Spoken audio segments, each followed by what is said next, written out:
Okay.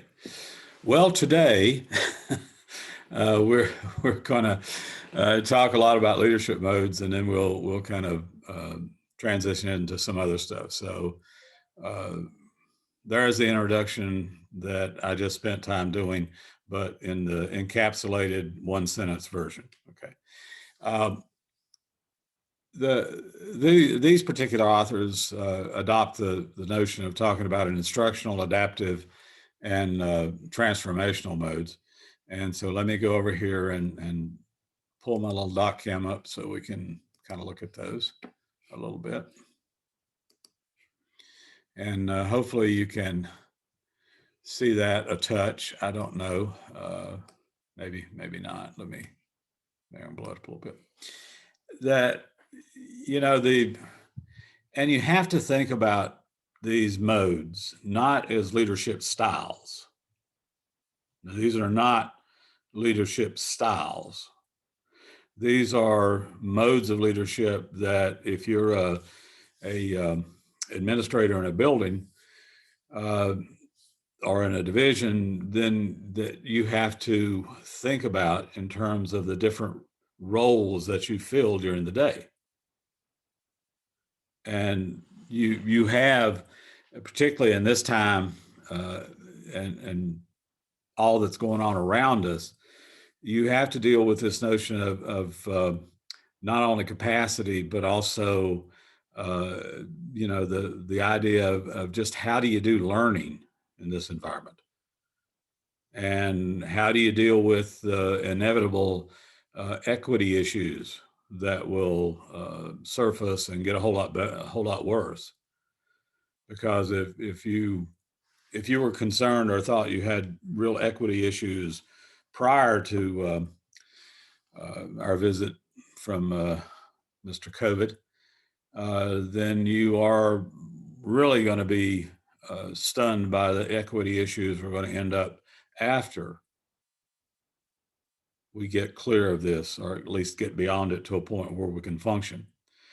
And it the equity issue will become huge, and it will become one of the predominant threads of everything we try to do in schools, is because it's just going to get worse. And then that's not even mentioning the sort of the trauma issues that we'll have to deal with from children that have been homeless, even though they may be living on somebody's guest room or on a couch someplace or whatever. They're homeless if they're not in their own home, by definition, actually.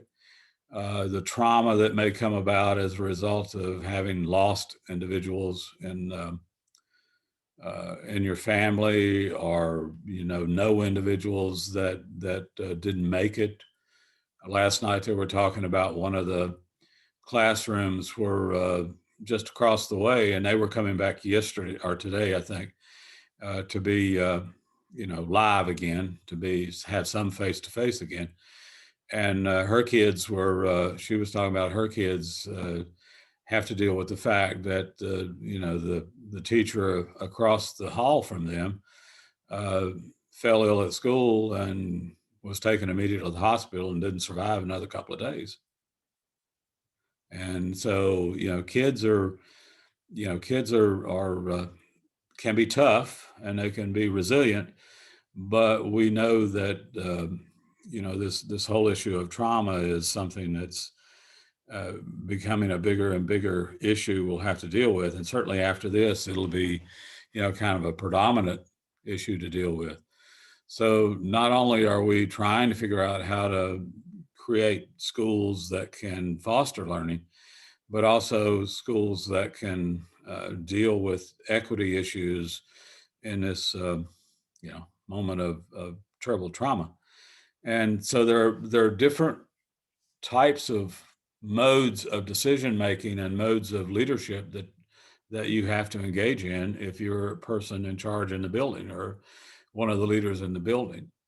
And certainly a big part of it's instructional leadership. And most people that come out of the classroom or come out of instructional settings will be okay with that. They'll have a pretty good sense of what good instruction looks like and how to get it done, and how to motivate others to help, to kind of create that capacity to get it done. But you won't have a whole lot of experience or much um preparation actually in the other two leadership modes. The adaptive leadership mode that has to do with a continuing, ongoing improvement in the school, but based around a purposeful shared vision. And so it's up to you to kind of help create and then, foster that shared vision, but doing it in a way that, kind of brings people on board and is welcoming and brings them, to you to help you think about how to make the school better. And then uh, we got to figure out, how to transform the learning experience, this sort of transformational leadership, so that it does become inclusive, so that we do deal with those issues of equity and those issues of class and culture and race and all those things that we have to deal with in schools. And the person who is at the top of the pyramid, the person that's on top, has to be strong, or at least very competent in all of those areas to be an effective leader. You just can't be the inspirational person. You just can't be the, let's figure out what to do with our for equity and inclusiveness. But you also got to be the person that's bringing leadership to the instructional program. And so all of those things have to come together in your personal leadership style. These are modes that no matter what your leadership style is, you're going to have to be engaged in those. Yeah. So where do you think you are? If you had to, there was a couple of charts you could have used in the text, and hopefully you may have. But, where are you? I mean, if you had to give yourself the marks, the ratings, and say, okay, well, this is where we are with this, and this is where we are with that. Where are you?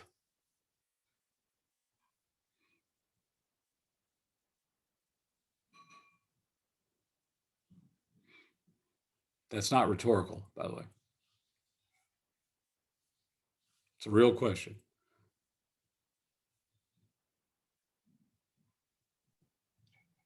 If you're asking from the viewpoint of a school leader, I'm not one yet. I'm just a teacher still. So I feel like for me, it's going to be not yet or emerging because I haven't had to do it yet. So I don't, Mm.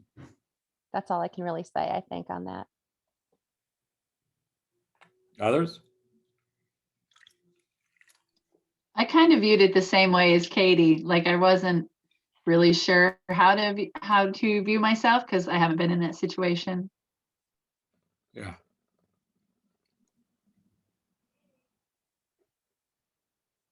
I'm an instructional coach, and so I was able to kind of look at the first chart, and I think that I definitely do some of that, but there's a lot to learn. There's still a lot to learn. And I think with anytime you do any job, the longer you do it, the more experience, hopefully the more experienced you become and the better you become at that. And so that was definitely something I was looking at yes, I have these experiences, but I want to learn to be more effective and get better at it. And then also, just like everybody else with the one on hiring and maintaining high level staff, I think of what I would do, but it's all rhetorical and just waiting to get experience on that. Others? Thoughts?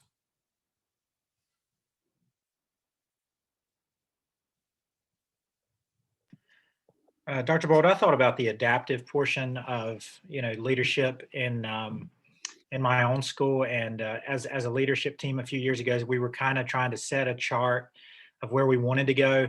And COVID kind of put that to a complete stop. So I thought about, how that will look in a few years, trying to adapt not only to changes, but the individual improvements that we hope to see. And where do we go? As you mentioned earlier, that obviously those gaps and inequities that's going to exist, how we address those. So I think that's something I considered certainly a challenge for leadership going forward. Yeah, and I agree 100% with that. I think you have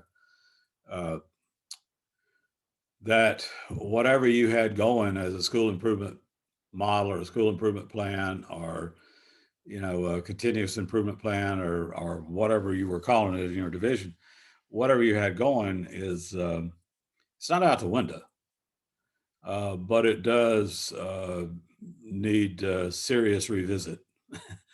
And that's why one of the things we're going to talk about in here, and we'll do in a couple weeks, few weeks, is this idea of strategic planning, and how to lay out strategic plans, and how to think about where do you want to be a year or 2 years or 3 years down the road. Now, from a purely personal development perspective, though, one of the things that you have to kind of begin to adapt or adopt pretty early on in this process, preparing to go into a leadership mode, is to be honest and not overly critical of yourself, but being honest about where your strengths and where your weaknesses are. I mean, how do you feel? Do you feel that if somebody was not being, productive, or not being good at what they do, at their job, at their teaching, at their whatever, even though they may, be this really good person in the school community and all that, can you put them under an improvement plan? Can you cut them loose? Can you move people around just, out of their comfort zones, because maybe that's what needs to happen? I mean, those things, I think the toughest thing that I ever had to do, the first time I had to do it, was when I had to let somebody go, when I had to, look a person I'd hired a few years before. This is at the university level, but person I'd hired a few years before with the hopes that we would be able to tenure them and keep them, and realize 3 or 4 years down the road, it's not going to work. They're not doing the job. They just can't do this, and they won't show the effort to make the improvements that they need to make. And so I guess the reverse story of that is that as someone wanting to be in an administrative position, you have to be honest, and as I said, not overly critical, but honest with yourself about where your strengths and where your weaknesses are, and what do you need to improve on, and what do you need to do to improve on that. And it's not all experience. Sometimes it's you have to kind of look to others to help you figure out how to get where you need to be. And having good mentors and good partners and good people to work with is important, but they also you need to be pushing each other a little bit in terms of what do we need to do, how do we do this, you're really good at that, but maybe you need to think a little bit more about this and how you might handle that if you get into that circumstance or whatever. But it is a growth process, and it's an experience process, but it's also a self-reflection process. Being willing to always kind of reflect and review, and like the text guys talk in their theory to practice theory to practice thing, that you have to have some goals, and you have to have some ideas as to where you do need to improve, because otherwise you might not get there. Just experience and good mentors might not get you there. And so you do have to, kind of look at yourself every now and then, and take the you know, the proverbial look in the mirror and say, okay, I'm not much good at that anymore. So, or I'm not good at that. So how do I get better? How do I make it so I get better? And, you know, that notion of translating some sort of theoretical idea about how we should do things into how you actually do it is a process of that reflection and that review. And so I encourage everybody, you know, have your, you know, I know you have to do goals for people and stuff like that, but, you know, have your own personal sort of, you know, goals that you operate with, and you know, realize that some of those will be tougher than others to figure things out.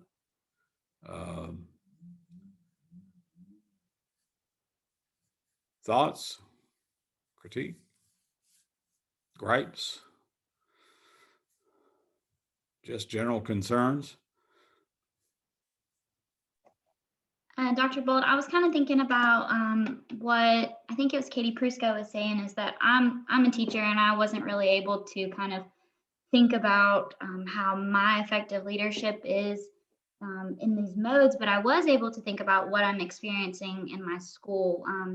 Currently, my school has had 7 administrators in 5 years. So we have been through a lot of turnover and a lot of things going on. And currently, my current principal right now, I can really see her taking the transformational mode, in that she's really trying to build that community among teachers, among students, among staff, among our school community, as well as outside of the school walls. I can really see her doing that. So that's kind of the way that I saw it when I was reading about this, and it really made me think about what's going on in my own school, something like that. So yeah, that's sort of the way that I saw it, and I kind of would say that I would also take from that in that building. Well, I have to ask this question: what are y'all doing to administrators in that building? Is this? That's a great question. I don't- A lot of them have retired, Yeah. and Wilkes County schools, they do a lot of shifting regularly. So these people are still in administration roles, but they're just moving around throughout the county very often. Yeah, that's a model that a lot of schools, school divisions adapted, you know, several years back, 10, 15 years back, maybe even further back, that, you know, you didn't want any administrator in the same role more than 5 or 6 years. You wanted them in a different role. And, you know, it's a nice theory, and it has some merit to it. But, you know, sometimes people are pretty darn good at things. You ought to leave them alone, you know, and just let them be pretty darn good at things. But that's not, you know, everybody has to shuffle the deck, you know, when they come in, and see what you got on the other side. Other thoughts? Do any of you have sort of this notion in mind of having a personal improvement plan, or, you know, longer term goals? I tell you, it would be well worth your just pure thought process. You know, just to sit down and, you know, start short, you know, what's going to happen, what I need to do in the next 2 years, what I need to do in the next year, out beyond get this degree and, you know, get clear of all these idiots. But, you know, the other part of that is, you know, what are you going to do?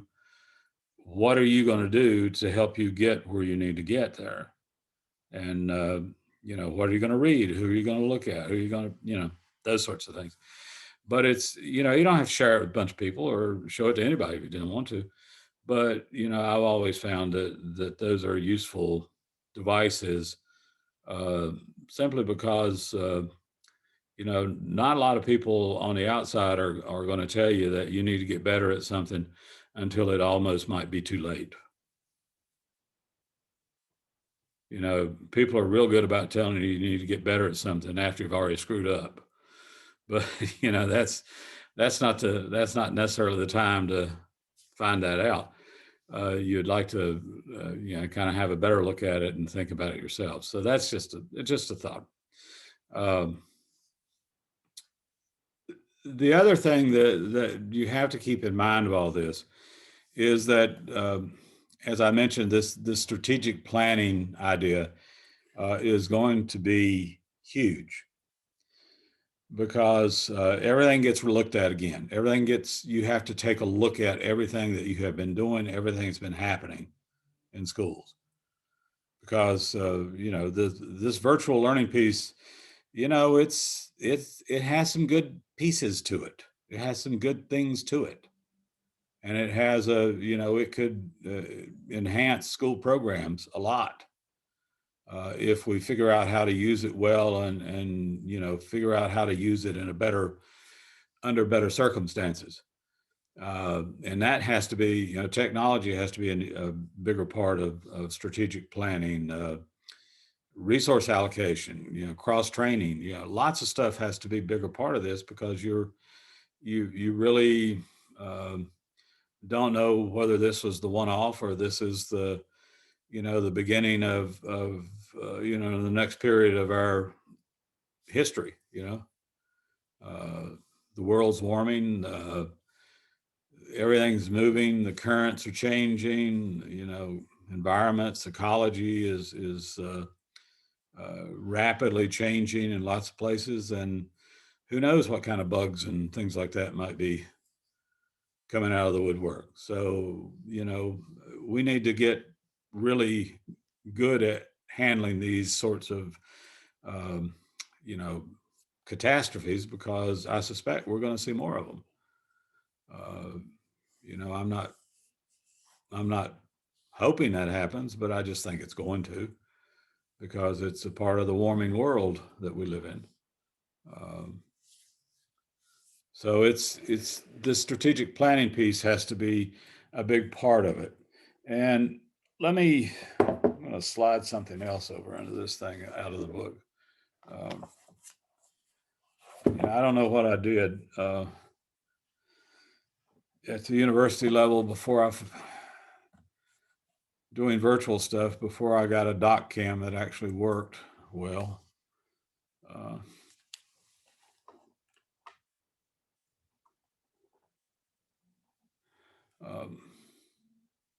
Okay, let me go over there.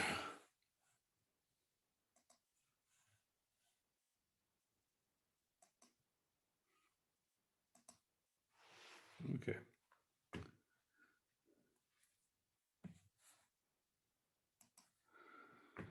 Now I just need a bigger desk. Get all these little things off of here. Everything that we do in schools has one ultimate goal, and only one: student success. That's the big one. That's the ultimate goal. Now, attached to that are all kinds of goals that are related to student success, primarily around how do we measure student success? How do we know when students are successful? What is it that success means? And so the notion of these learning modes is that we have to be able to think about how this process of creating capacity for student success, or creating capacity for learning, how this model operates. How do we do these things we need to do? Well, in strategic planning, as in what you have been referred to as backwards planning, which is basically strategic planning, logic modeling, everything starts at the end. Everything starts with, where do we, how do we get where we need to get? And so everything starts with notions of student success and measures of student success. Subservient to that is the notion of student success for all students. Now, it shouldn't be subservient, but it tends to be. And as the equity issues and all those things come into play, we're going to find that we need to figure out or determine better metrics to understand what we mean by student success, and particularly students that are, um, having issues in terms of equity issues or trauma issues or any of those issues that students are going to be having. We do know that the only way that we create student success is through effective teaching. Now, once we determine what we mean by student success and what that looks like, then we have to determine what effective teaching then looks like.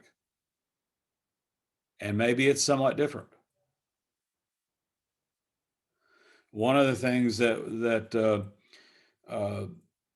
virtual learning requires us to do some is to shift the learning burden from a classroom interaction with teachers to a purely self-interaction between students and their peers.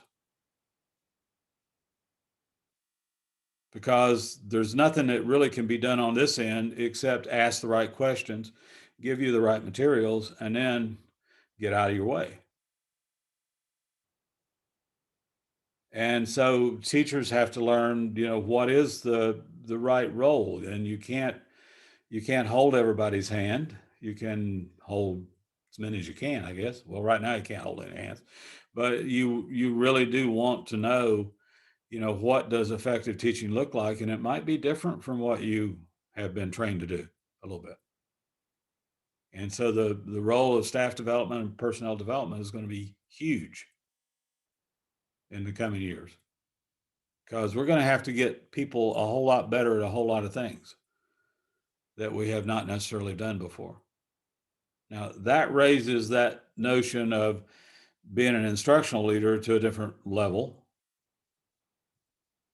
because you have to lead them down the pathway. You have to get them going in the direction that everybody needs to be going in. And so it becomes a bit more difficult because we're going to have to change some things.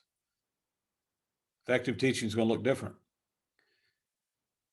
In order to have effective teaching, the conditions have to be there for learning. In other words, you have to have the right materials, you have to have the right people, you have to have the right support structures, you have to have the right assessment models, the right formative assessments. You have to have all those things. And organizing and putting all of those things in place is the thing that effective leaders can do. Now, effective leaders cannot necessarily create student success. That can only be done by effective teaching. Teachers are the only place that students interact with the educational setting. They interact with teachers constantly. They interact with administrators fairly seldom, no matter how busy they are running around the building.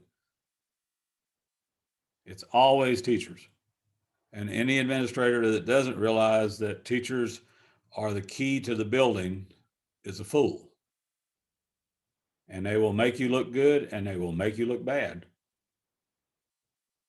And so your job back here is to make sure that you put all those conditions for learning in place so they can be effective and make you look real good.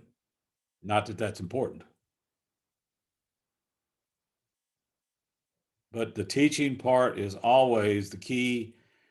Effective leaders simply have to create these conditions and keep this process moving in a constant improvement model, constant change, constant improvement. And that's where those three modes of leadership, most come into play, because you have to have the capacity to do all those things that you need to do in order to keep people moving forward.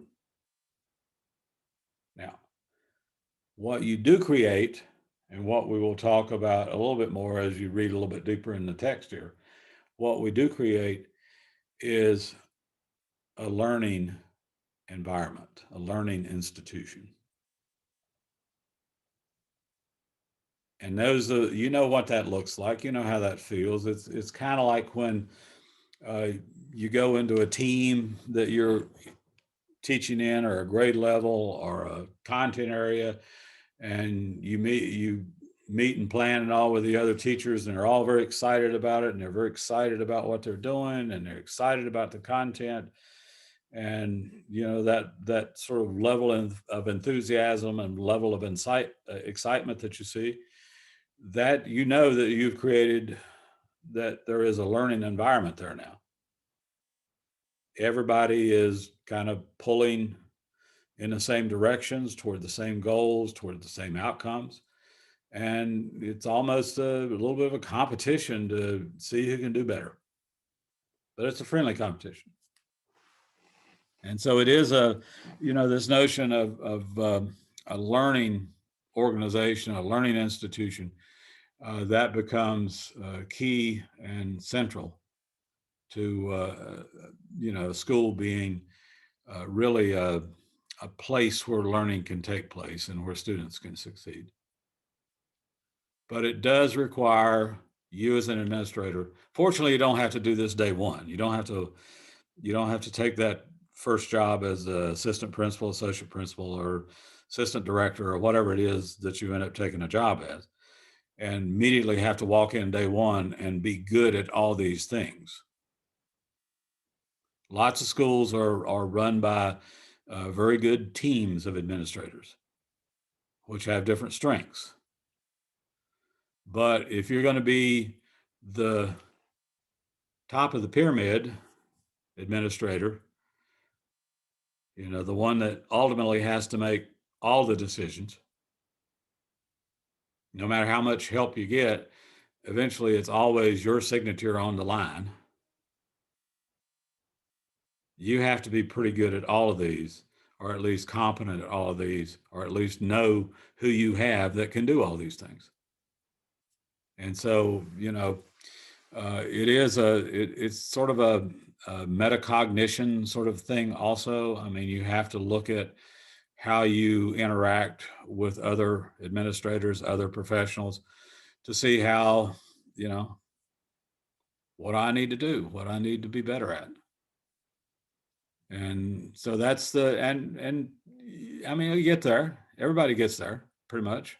Yeah. Ones that don't, we don't remember their names, but they maybe don't quite get there, but most everybody gets there eventually. It's just a matter of constant attention and constant work to get there. Thoughts?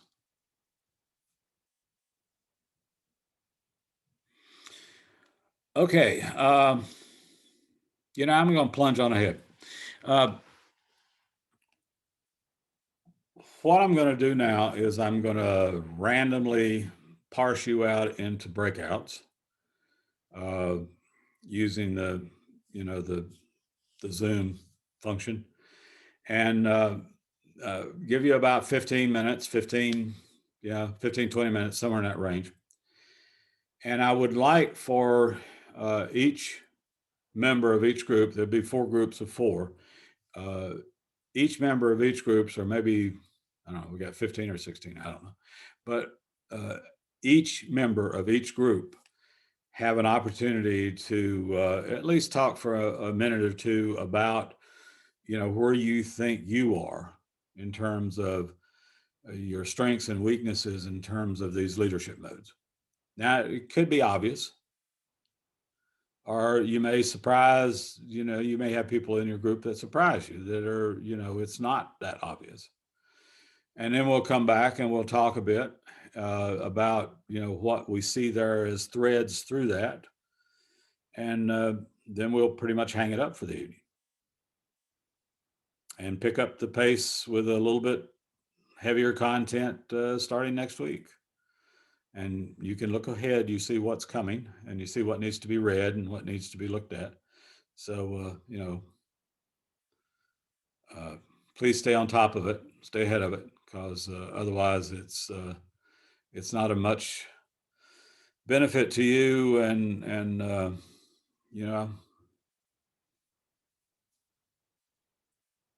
doesn't care about me. I mean, I'm talking about benefit to you. But y'all gonna have to get into this cynical, sarcastic sort of humor thing that I do. I know some really good, obvious jokes, but I tend to be a whole lot more cynical and a whole lot more sarcastic as opposed to my sort of humor. And it's not, grouchy old man or anything like that. It's just, sarcasm has always been one of my favorite places to go to. So just be aware of that. All right. So you clear on what we're doing? 15, 20 minutes, have a chance to talk to each other about these different modes, in terms of strengths, weaknesses, that sort of thing.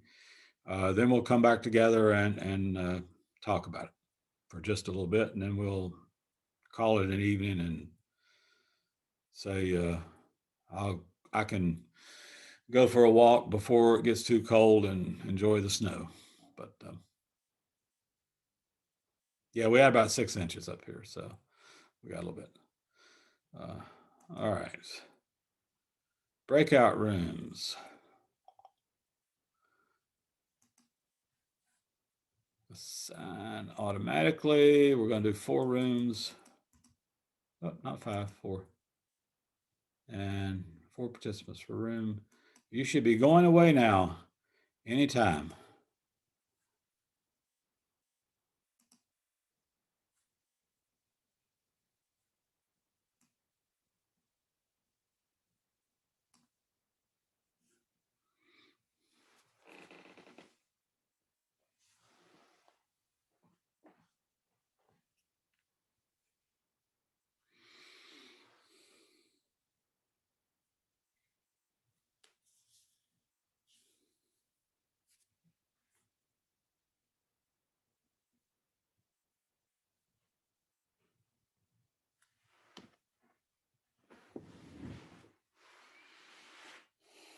$548.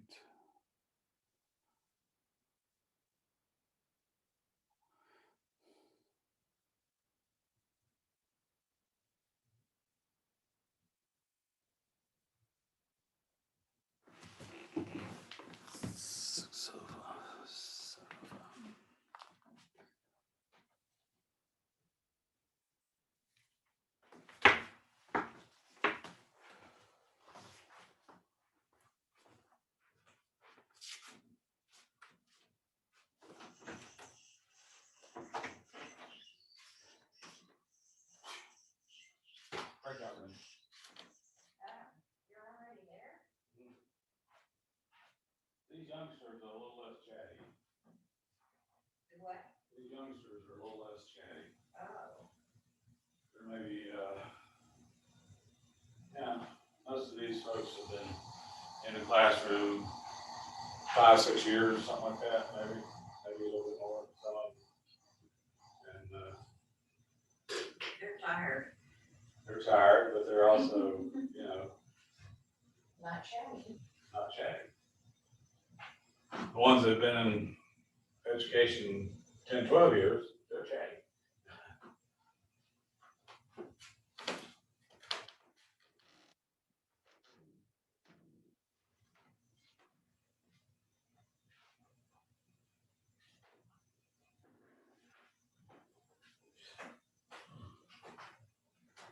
There's a piece of mail there.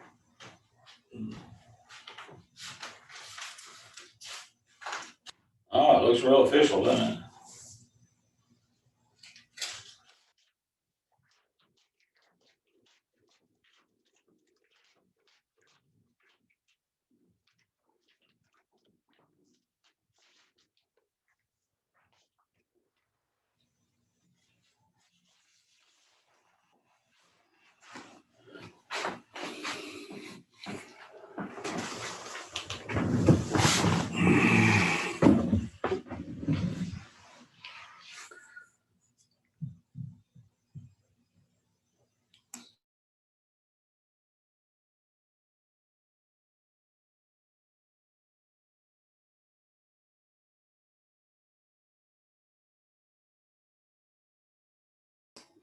Okay, I think I see all of you. I'm always surprised when that works, when it goes and everybody comes back, but it's sometimes it works, but we'll see. Hopefully. It's about time for them to do something new to As You Learn, which means it'll be all screwed up for another week or two and Zoom along with it. Anyhow, so did you find a lot of consistency across yourselves?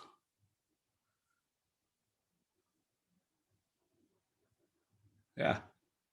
Our group really reflected on just, since we've been in these classes and stuff, really kind of getting a better perspective of what our administrators actually do every day, and, like how much is actually on them. We see them from the teacher's standpoint, but when we stand back, we can kind of see that whole, all those modes and just everything that they deal with. That's not just our little classroom. Yeah. You just want them to be there when you want to go find them. Yeah. So when you go to their office, you want them to be sitting there waiting for you. Yeah, and it's amazing how many times they are there, but they generally have a few little things spread out on their desk, or running from one thing to another. It does require a little bit of a never really much of a juggling act. I mean, there are things you have to do all the time, and there are things that come up, and if you have good assistants, I mean, you kind of let your assistants deal with crisis mode as much as you can, because that's how you learn. That's how you learn to deal with those notions and keep a cool head, and make good decisions and things like that. But it is a continual learning prospect. I mean, when I can remember when I was teaching high school all those low 45 years ago, and I always wondered, how the principal that I was dealing with, who was a guy who had been a former college tennis player at the University of North Carolina. And he was, a guy that was real laid back, real kind of, calm about things or whatever. But, they literally had to tell him that he couldn't come back uh, when he hit 70, that they couldn't allow him to, be a principal anymore, because he had reached a retirement age that they had set within the school division. They didn't want any, principals beyond 70. So, and then the community got a petition going to see if they could bring him back. He'd been principal there for 35 years. And never, the building was always immaculate. There was never, much trouble in the building. This was back in the, time period when there was, still a fair amount of in the South, racial animosity in the building. They were only, handful of years removed from having to desegregate the building. Teachers there could remember, and there was still ill feelings from, coaches that and people that thought they should be in charge of things that they weren't. They were, it was really a lot of turmoil, but he managed it all, and he managed it flawlessly. And every time I think about one of these notions of leadership or leadership modes or whatever, his image comes to mind in my mind, because he seemed to have it nailed. And I suspect he would have been just as good today as he was back then. I mean, if he were still around, he would be, a really nice guy. But it doesn't take you know, a star. It just takes somebody that does the work and is serious about doing the work and improves themselves as they improve the school. And that's the, you know, that continuous improvement model is also an individual uh, sort of guidance as opposed to just a school guidance. But anyhow, the this notion of capacity is kind of an interesting you know, idea because we tend to think that that's something that you have to demand of people, and really not. It's something you have to create the environment, create the, you know, the conditions for learning, as we mentioned earlier. Create those conditions for learning, and if you create those conditions for learning, uh, your instructional staff and will have the capacity to do it. It's just a matter of, as an administrator, you can't do it all. You have to do your part on the front side and then monitor things as it goes forward, but always bringing, you know, as you bring new people on board, you have to start that process over with them. And, you know, it is it's a challenging job. I've never heard one principal ever that was good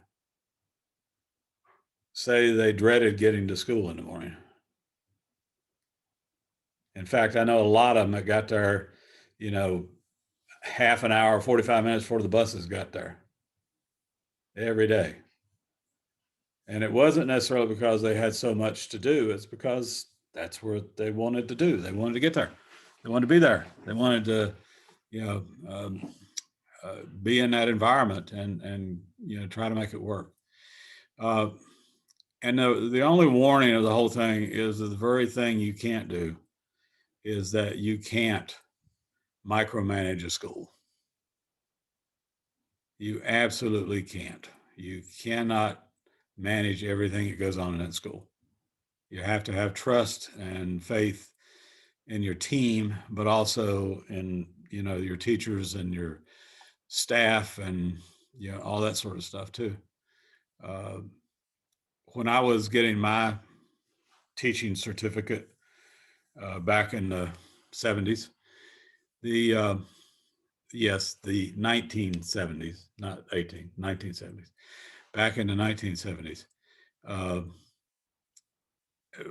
there was this really wise lady that was in the department head for the department that I was getting my certificate in. And, you know, before you had to have a conference with her before you went out, started practicums at student teaching, all that sort of stuff. You had to have you know, a heart-to-heart, face-to-face with her. And she'd give you her, you know, 10 rules for being successful and all that sort of stuff. And rule number one was, get there early the first day and go and meet the head janitor and the head secretary, and then go meet the principal. Because those two people can do more for you on an everyday basis than the principal can ever do for you on an everyday basis. But you need to do, and just things like that. And you're going like, what, you know, but you know, there are people out there that have, you know, some experience with things and they can help, and you should involve the whole school community.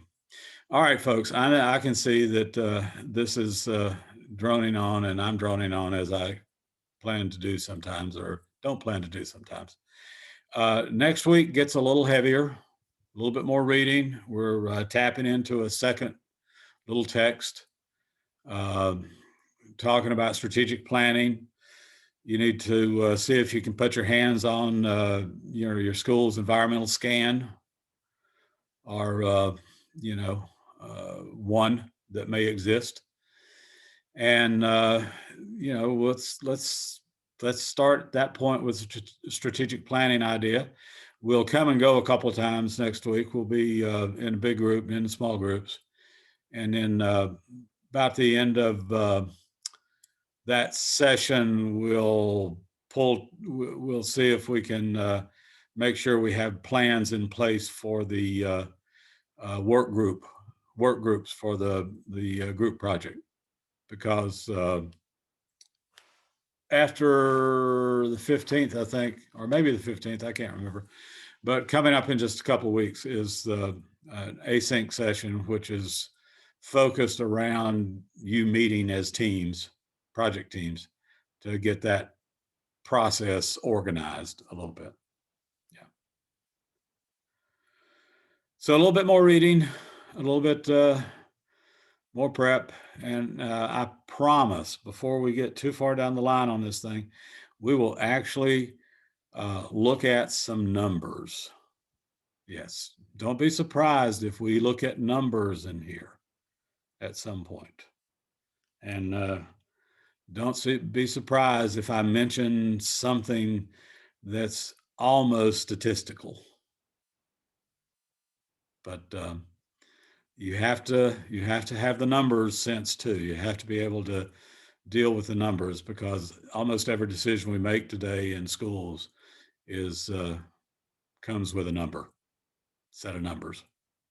And so we have to at least understand what those mean, and if possible, know how to use them to our advantage. And one of my other roles in life is as a research methodologist and a statistician. So I can't teach a class without numbers in it somewhere. It won't be much, but it'll be a few numbers here and there. Just trust me with that. You'll be fine. It's all good. Okay.